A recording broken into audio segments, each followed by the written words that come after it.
Hello, this is Anthony John Agnello, Senior Social Editor at GamesRadar Plus. There's nothing like settling in with a new game and then waiting freaking hours for it to start getting good. When crafting wildly ambitious tales and complex character development systems, we sometimes seem to forget that we should probably get to playing in a game as quickly as possible. Then again, there are plenty of times where we jump right in, but the game still isn't fun until you've invested hours gathering items or info. Even the greatest games can take too much time. Here are some of the worst offenders. The Legend of Zelda: Skyward Sword. The Legend of Zelda series has had a problem with excessive throat clearing for nearly 2 decades.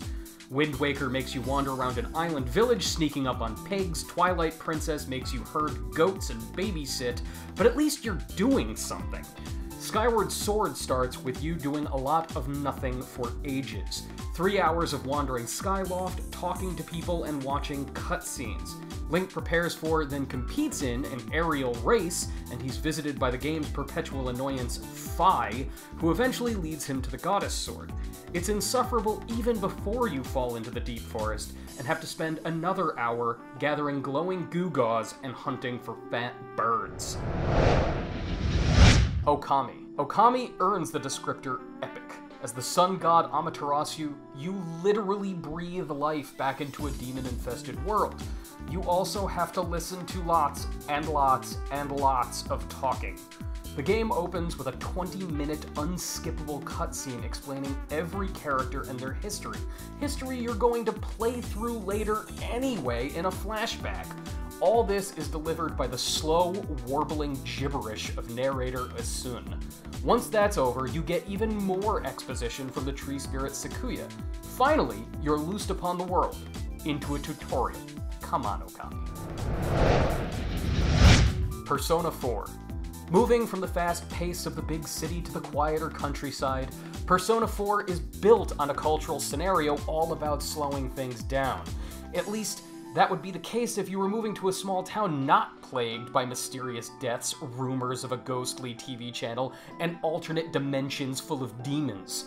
Sounds like it's time for adventure, right? Hold on. First, you need to talk to everyone in town.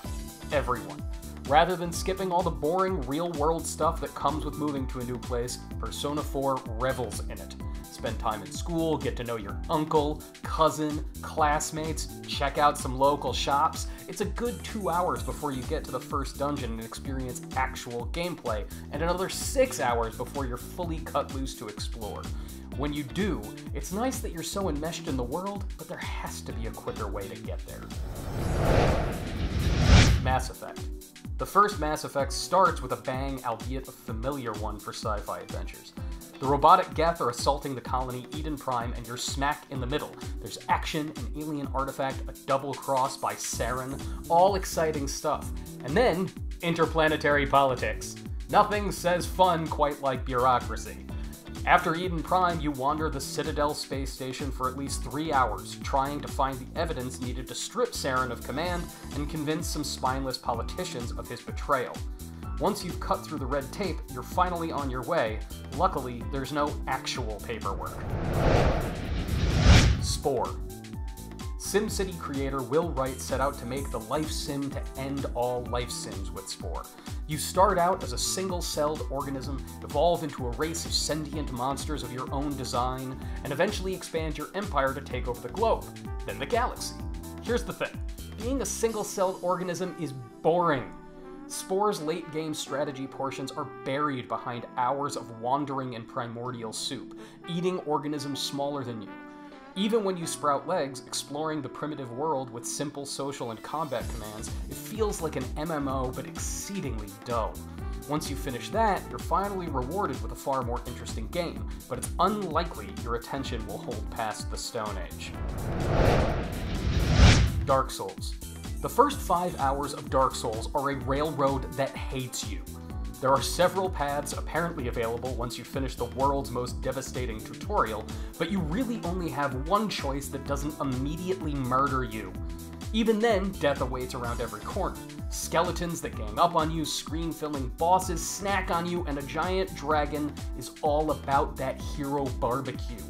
Most people quit Dark Souls right here, which is a shame since this is also the point where it finally opens up. Stick with its absurd difficulty, figure out its patterns, and find some decent gear, it becomes a more fascinating, if no less brutal, a place to explore. Getting to that point requires real stubbornness and a lot of time. Kingdom Hearts 2. Kingdom Hearts 2 is the work of a complete madman. The grand continuing adventure of Sora, an anime boy, Donald and Goofy, talking duck and dog men that are approaching 100 years old, opens with 6 hours of lazy hanging out around a dusky beach town.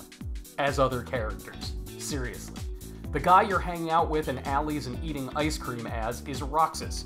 He's Sora's nobody, with a capital N. His friends aren't real, and his whole life is a simulation. Confused? Don't worry about it. It's not like it starts making sense when you finally take control of Sora and start hitting monsters with a giant key and hanging out with Johnny Depp. That also happens. But it's way more fun. Final Fantasy XIII. Final Fantasy XIII is the worst offender here. Buried under its oblique story and a bizarre yet strangely compelling battle system is a game that reveals itself at a glacial pace. How bad is it? You spend the first 2 hours fighting generic soldiers and monsters without earning a single experience point, with zero access to the magical skills or abilities that come to make the fight so interesting later. 30 hours of bizarre story and throwaway simple fighting later, and you're freed to explore at your own pace. Final Fantasy XIII finally comes into its own at that point, revealing impressive depth and strategy in its action, but it's insane that you have to spend more than an actual day in what's basically a tutorial to get there. If you dig this feature and want more precisely like it, follow GamesRadar Plus at youtube.com/GamesRadar.